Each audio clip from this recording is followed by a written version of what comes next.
Voters heading to the polls in 4 states today with governors' races in the spotlight, like in Wisconsin, for example, where incumbent Scott Walker is looking for another term, and 8 Democratic candidates are eyeing that office as well. Ronna McDaniel, the chair of the RNC, was on America's Newsroom earlier. Listen. There's no better campaigner than Scott Walker, and he's been a fantastic governor.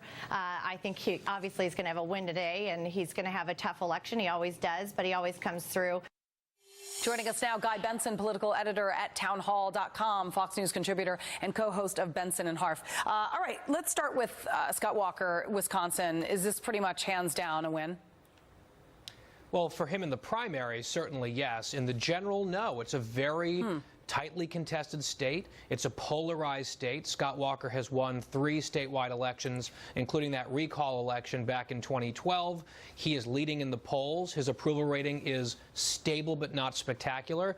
It's one of those 50-50 states, and if there's a blue wave, he could get swept under. He has mentioned that several times. He has raised the alarm for Republican voters, saying, you guys have really been energized for me in the past. That's why I have won. If you aren't matching the Democrats' intensity this time, I could lose. Let's be careful. But overall, you'd rather be Walker than any of the Democrats, particularly given the economic performance of Wisconsin, which has been very, very strong under his leadership. Speaking of the blue wave, Democrats have been riding that wave for quite some time in the state of Connecticut. And for the very first time in a very long time, the gubernatorial race now could potentially go Republican. What are the chances, first of all, of that happening? Governor Dan Malloy, probably one of the most disliked governors for many reasons. The taxes and other reasons in Connecticut have those not so happy with their current governor. Could that blue wave turn red in Connecticut? Is that even possible? Absolutely. I mean, the people of Connecticut are absolutely fed up with Dan Malloy. He is, according to a number of polls, the least popular governor in the entire state, or the entire country, rather, out there in Connecticut.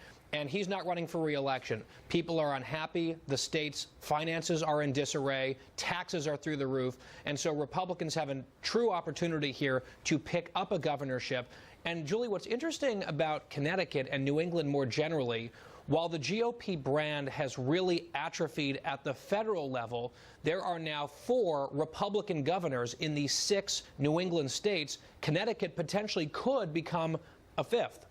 That's incredible because it is a liberal state. It always has been. But let me ask you, Ronna McDaniel, okay, she's talking about turnout, GOP turnout in particular, talking about matching Democrats in primaries. I want to play this tape and then have you react.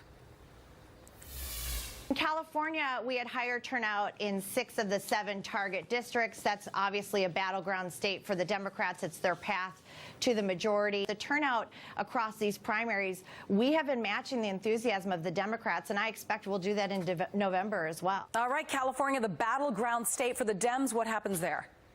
Yeah, well, I think that she's making a point that is fair.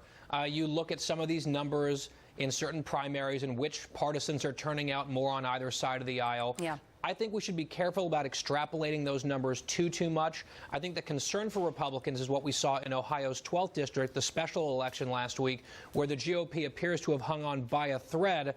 Democrats matched almost their presidential level turnout in that race, whereas Republicans didn't even come close.